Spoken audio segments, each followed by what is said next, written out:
Awesome. Thank you so much. Thank you, Paul, and thank you, Alan and Y Meadows for this group and for having us. Let me get up on screen here, and I will ask, are we okay? It looks like we're sharing. Go into Prezo. All right, we all good? All right. Yes. Awesome. Let me jump in. Thank you for having me. I'm Rob Armstrong. Won't repeat the intro, but I'm really passionate in my work that I've done about the connection with customer support and brand promise and business strategy. There's just so many really critical touch points, and sort of thematically from the conversation last month with Diane on connecting with the other pieces of the business in important ways. This kind of goes along that same thing. So in our 10 minutes today, I want to talk through what is customer support in the customer experience journey. Like what does that space look like? There's a standout example that I want to go through very quickly. It's actually out of e-commerce. Not in software or technology, but it's just such a standout example. I want to kind of hit some highlights there. And then I want to move quickly into, at Athena Health, what our approach was in aligning the customer support strategy with the brand promise. And then how we did that specifically as we went through structurally, how we accomplished that, what we came out with, and how we delivered it. And then some thoughts on quantifying the support business impacts, which is a thorny question. All of you support folks out there will know, but we've got some thoughts and some ideas. So anyway, to jump in, like customer support within the brand promise journey, within the customer journey, customer support, we are a huge high volume touch point that customers are at in every stage of the journey. And we should, there's such an opportunity to differentiate a product and service with support. It's just a ready-made amplifier of that message. So that's why I'm really passionate about this and why I come at this space from not just how can we, be a service and resolve customer questions, customer issues, and be a customer interface, but how can we be a value add to that journey? So the case study I want to spend a couple seconds on, again, because it's just an outstanding case, is Chewy. I've got a couple of dogs. They're actually in here with me right now. If you have dogs or pets or have used Chewy, raise your hands. Yeah, good. Yep. As you know, half our paycheck goes to Chewy. But really, the point here that I really admire them as a company, so their brand promise at Chewy is to be the most trusted and convenient destination for pet parents, with happy customers and pet parents as a priority. So trusted and convenient. So to double click through that, how does their customer service support and amplify that brand promise? Well, if you look at the trust side, their customer service has a very foundational culture of customer relationships and building customer trust. They do that in some very specific ways. They've got a huge investment in employee culture, employee training, because all of those 2 million plus interactions a year, asterisk estimate, but are an opportunity to build that loyalty with the brand. So that's one of their things that they do specifically. On the convenient side, what are the customer service amplifiers? Their entire customer service model is built to be end-to-end, both to their people, their process, their tools, around convenience, ease of access, lack of friction, high response, high service levels, high response. It's interesting to me that Chewy actually staffs their customer service to answer every call within 4 seconds on average, which to me I couldn't believe that. That's such a huge investment. And they don't measure on handle time. So that's just, they're showing you that frictionless responsiveness to drive the convenience. And what is their return on that? So if you think of brand strategy and brand promise, They do these investments. What's their return? Well, they have super high NPS. They're ranked number 8 of 300 on the customer experience all stars for Forbes. They have huge customer retention that is seeing on average 2x spend increase year over year.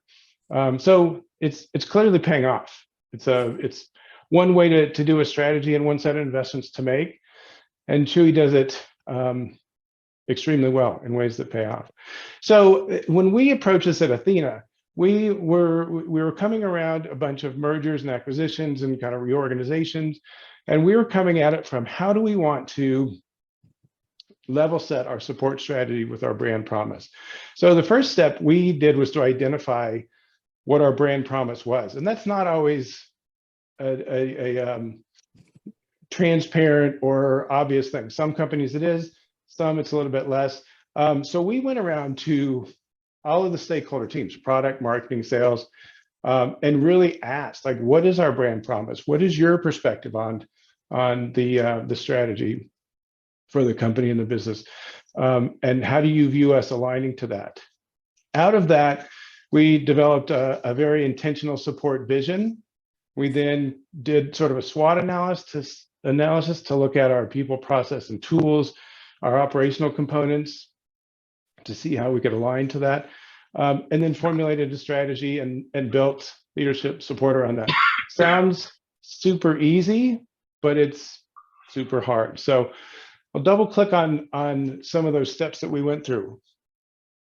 So our brand promise that we coalesced around with all those stakeholders was to deliver innovative healthcare technology and services with better outcomes. We actually took that from the company mission statement. And I will add the information I'm going to share here. I am actually recently separated from Athena Health. So there's no NDA or anything here. This is sort of aggregated summary information. So I'm not sharing anything secret here, but I think it's important and illustrative. So when we looked at that mission and that brand promise, we set a support vision around rationalizing a bunch of discordant structures that had evolved over time that were really no longer working.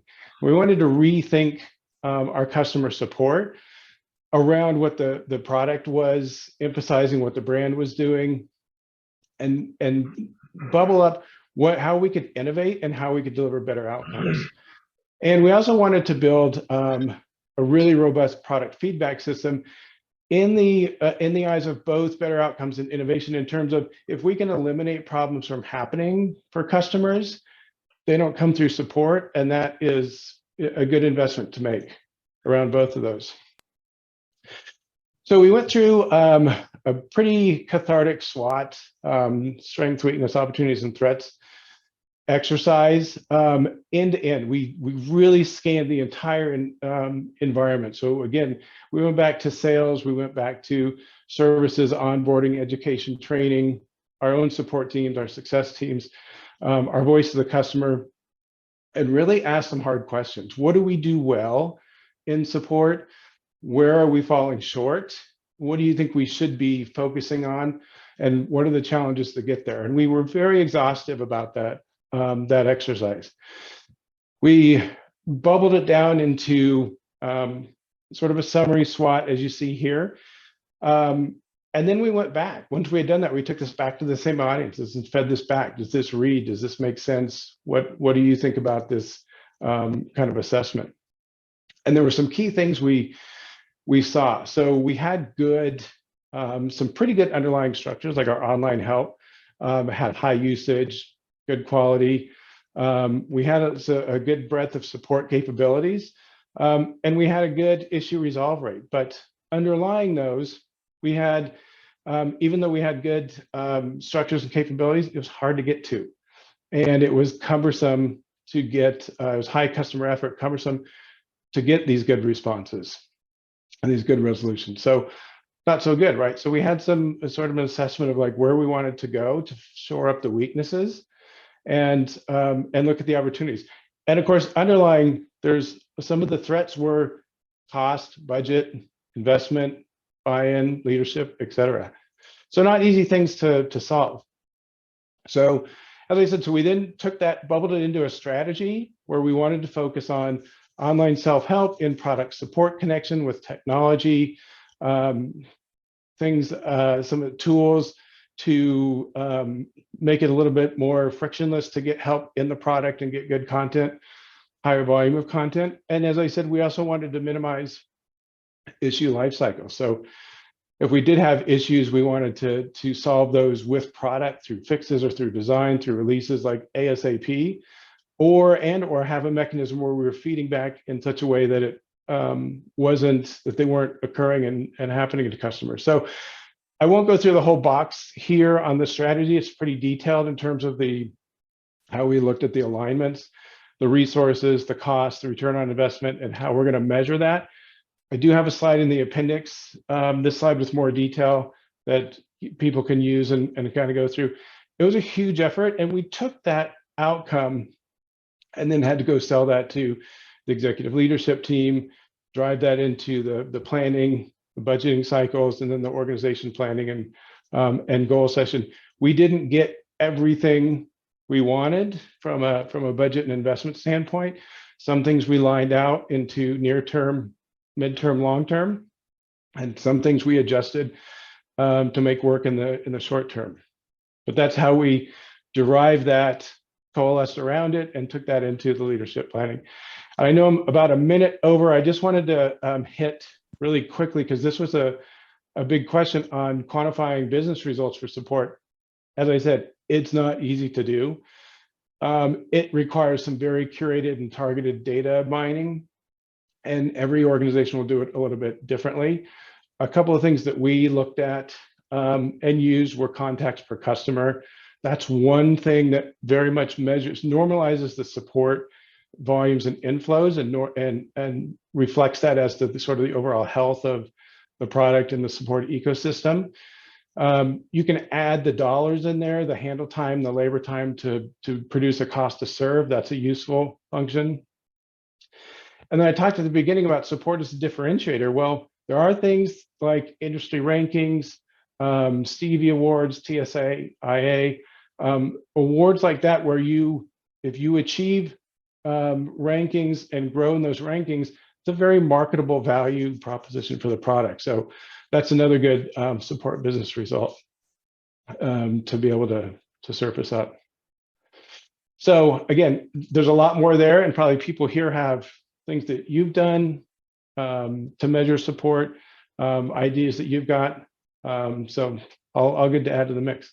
So that's my prezo. I'll pause and stop there with 2 minutes. Apologize Paul for the overrun, but I'll give it back to you. No worries. A lot of valuable information in there. And I saw a lot of people taking some notes. Of course, many considerations, folks. So if you have any questions, we do have about 2 minutes of questions that we can do. Please go ahead and put those in the chat.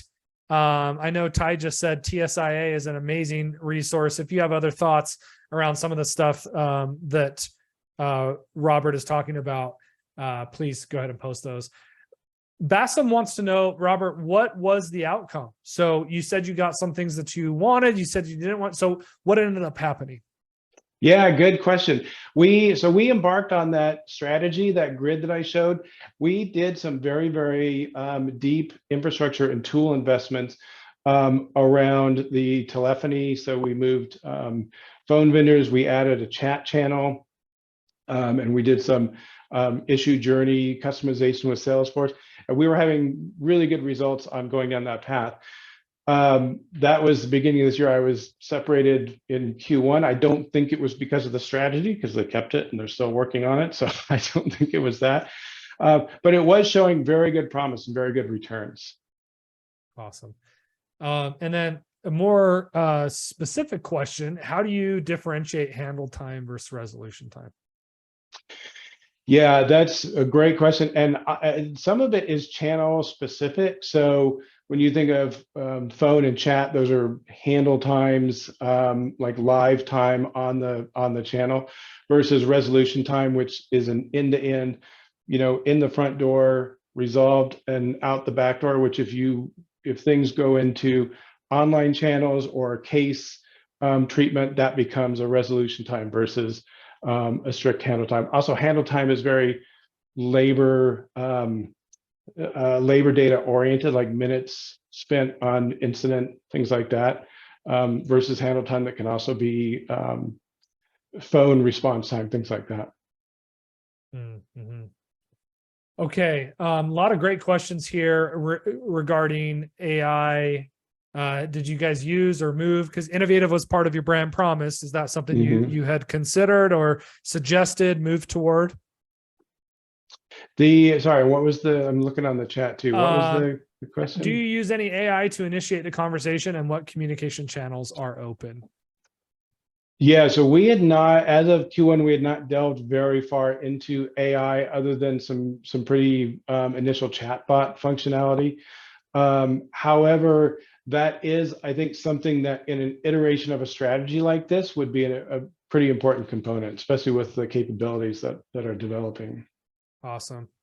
Well, we've also got some additional questions. However, we are out of time, unfortunately. Robert, I want to thank you for such a great presentation. Folks out there, I love your questions.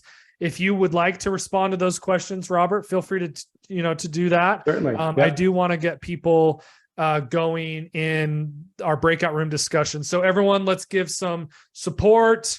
Let's do some happy hands over to Robert. Robert, thank you so much.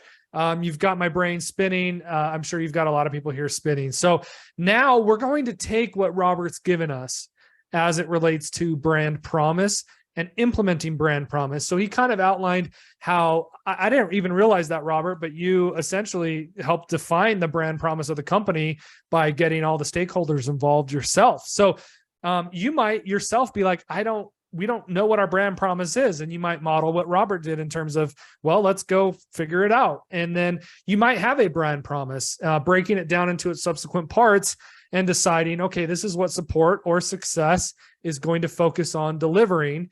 And of course, in Robert's example, he gave us two.